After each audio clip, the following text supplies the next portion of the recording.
رسول اللہ۔ بسم اللہ الرحمن الرحیم۔ صرف 5 منٹ کا مدرسہ قرآن و حدیث کی روشنی میں 10 باتیں۔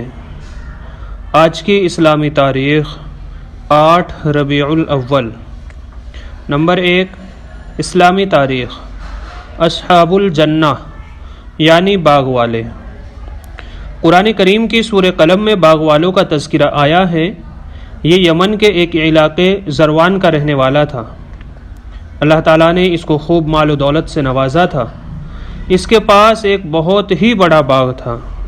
اپنی پیداوار کا بڑا حصہ غریبوں اور مسکینوں پر خرچ کیا کرتا تھا۔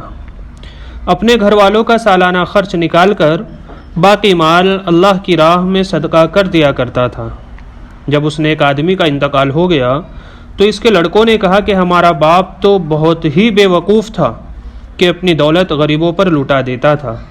ہم ایسا نہیں کریں گے اور بالکل اندھیرے میں پھل توڑنے باغ میں جائیں گے تاکہ کوئی ضرورت مند آ کر ہم کو تنگ نہ کر سکے۔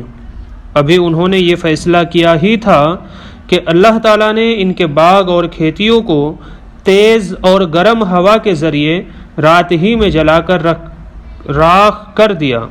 جب ان لوگوں نے وہاں پہنچ کر باغ اور کھیتی کی یہ حالت دیکھی تو افسوس کرتے رہ گئے اور اپنے برے فیصلے پر بہت شرمندہ ہوئے۔ بلا شبہ غریبوں اور مسکینوں کا حق نہ دینے والوں اور اللہ کی راہ میں خرچ نہ کرنے والوں کے ساتھ اللہ تعالیٰ کا ایسا ہی معاملہ ہوا کرتا ہے۔ نمبر 2، حضور صلی اللہ علیہ وسلم کا معجزہ، خط کی اطلاع دینا۔ حضرت علی رضی اللہ عنہ فرماتے ہیں کہ رسول اللہ صلی اللہ علیہ وسلم نے مجھے، زبیر اور مقداد کو حکم دیا کہ تم روضہ خاخ، یہ ایک جگہ کا نام، تک جاؤ۔ وہاں ایک عورت ملے گی، اس کے پاس ایک خط ہے، اس کو لے آؤ۔ چنانچہ ہم تینوں گھوڑے دوڑاتے ہوئے اس عورت کے پاس پہنچ گئے اور اس سے کہا خط نکال۔ اس نے کہا میرے پاس کوئی خط نہیں ہے۔ ہم نے کہا خط نکال ورنہ ہم تیری سخت تلاشی لیں گے۔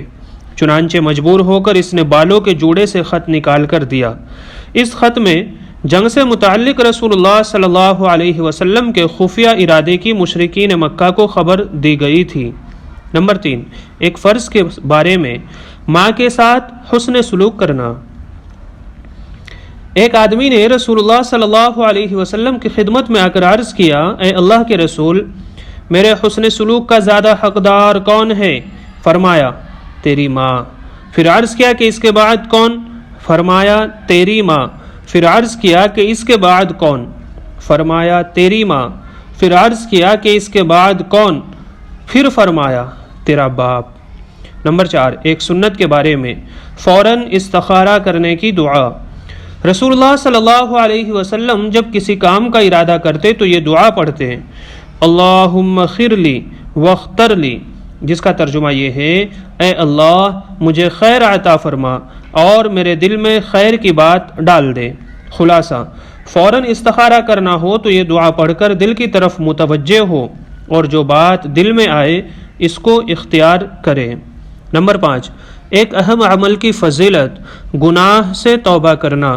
رسول اللہ صلی اللہ علیہ وسلم نے فرمایا، جب بندہ توبہ کر لیتا ہے تو اللہ تعالیٰ حفظہ کو اس کے گناہ بھلا دیتے ہیں اور اس کے اعضاء و جواری کو بھی بھلا دیتے ہیں، حتیٰ کہ زمین کے ٹکڑوں کو بھی اللہ تعالیٰ بھلا دیتے ہیں، یہاں تک کہ وہ قیامت کے دن اللہ تعالیٰ سے اس حال میں ملے گا کہ اس کے خلاف اللہ تعالیٰ کی بارگاہ میں کوئی گواہ نہیں ہوگا۔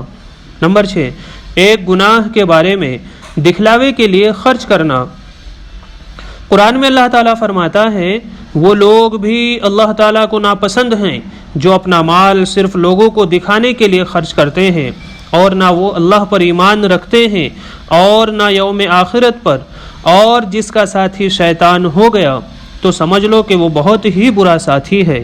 نمبر 7، دنیا کے بارے میں نافرمانوں سے نعمتیں چھین لی جاتی ہیں۔ قرآن میں اللہ تعالیٰ فرماتا ہے، وہ نافرمان لوگ جو چھوڑ گئے کتنے ہی باغ، چشمے، کھیتیاں اور عمدہ مکانات اور آرام کے سامان جن میں وہ مزے کیا کرتے تھے، اسی طرح ہوا اور ان سب چیزوں کا وارث ہم نے ایک دوسری قوم کو بنا دیا، پھر ان لوگوں پر نہ تو آسمان رویا اور نہ ہی زمین، اور نہ ہی ان کو مہلت دی گئی۔ نمبر 8، آخرت کے بارے میں ہمیشہ کی بدحالی۔ اللہ تعالیٰ فرماتا ہے جو لوگ بدحال ہوں گے وہ دوزخ میں ہوں گے، جہاں ان کے چیخنے چلانے کی آوازیں آئیں گی، یہ اس میں ہمیشہ ہمیش رہیں گے جب تک آسمان و زمین قائم ہیں، مگر یہ کہ تمہارے رب ہی کو کچھ اور منظور ہو، یقیناً تمہارا رب جو ارادہ کر لے اس پر اچھی طرح عمل کرتا ہے۔ نمبر 9، طب نبی سے علاج، ختنہ کے فوائد۔ رسول اللہ صلی اللہ علیہ وسلم نے فرمایا 5 چیزیں فطرت میں سے ہیں، ان میں سے ایک ختنہ کرنا ہے۔ فائدہ، ختنہ کرنے سے شرمگاہ کے کینسر، ایگزیما اور گردے کی پتھری جیسی بیماریوں سے حفاظت ہوتی ہے۔ نمبر 10، رسول اللہ صلی اللہ علیہ وسلم کی نصیحت۔ رسول اللہ صلی اللہ علیہ وسلم نے فرمایا وراثت کا علم سیکھو اور دوسروں کو بھی اس کی تعلیم دو، کیونکہ یہ آدھا علم ہے، یہ علم بھلا دیا جائے گا، امت میں سے سب سے پہلے اس علم کو اٹھایا جائے گا۔ اللہ پاک ہم سب کو نیک عمل کی توفیق عطا فرمائے، آمین یا رب العالمین۔ رسول اللہ